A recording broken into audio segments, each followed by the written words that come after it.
All right, I think you have enough information now to at least get started with an initial challenge. You might struggle a little bit here and there, but I think you'll be able to work your way through it. So what I want you to build is a basic master detail style application. I'm going to give you the model.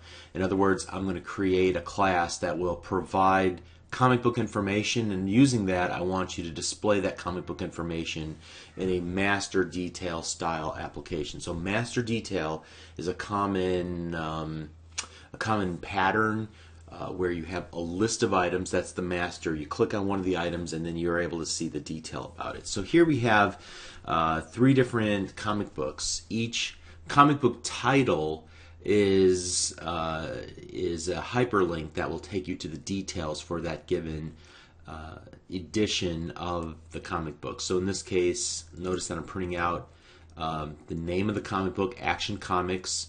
This would be the edition number, and then the edition, I guess you would say the name of that particular edition or episode, and then the characters that are in that particular edition.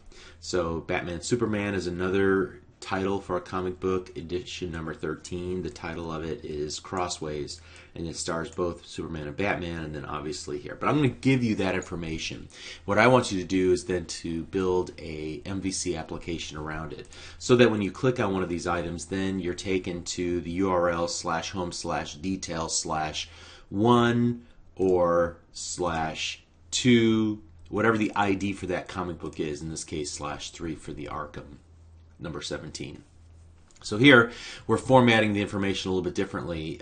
Here is the title of the comic book, here is the edition number, here's the episode or edition title, and then again who's it starring, and then you can go back to all of the comics, the list of comics here. Alright, so let's take a look at, now I'll supply a screenshot, and I'm also going to supply you the project, and it will only have the model with a single class in it. And so this is what you'll start with.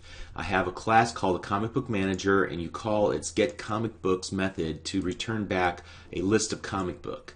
And you can see that I have created 3 new comic books, setting each of their properties here in this initializer syntax.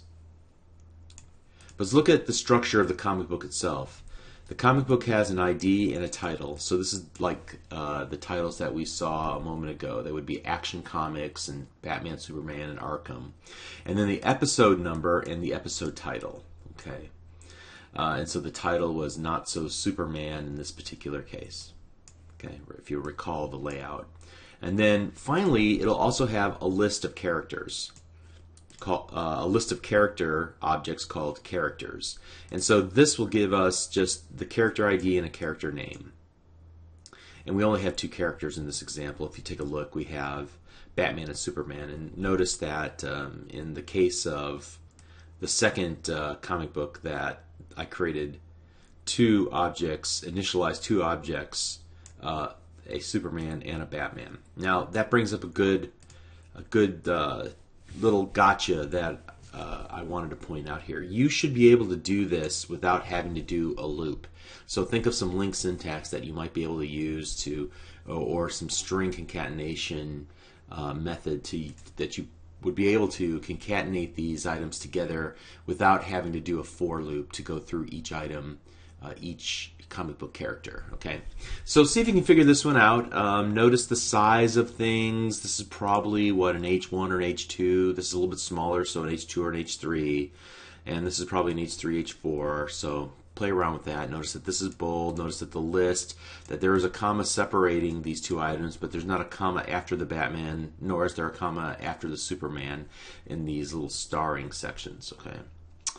And then obviously here, take note about the text and how we poked in the title of the comic, the episode number, and the episode title, and who's starring. Okay, so hopefully I didn't belabor this.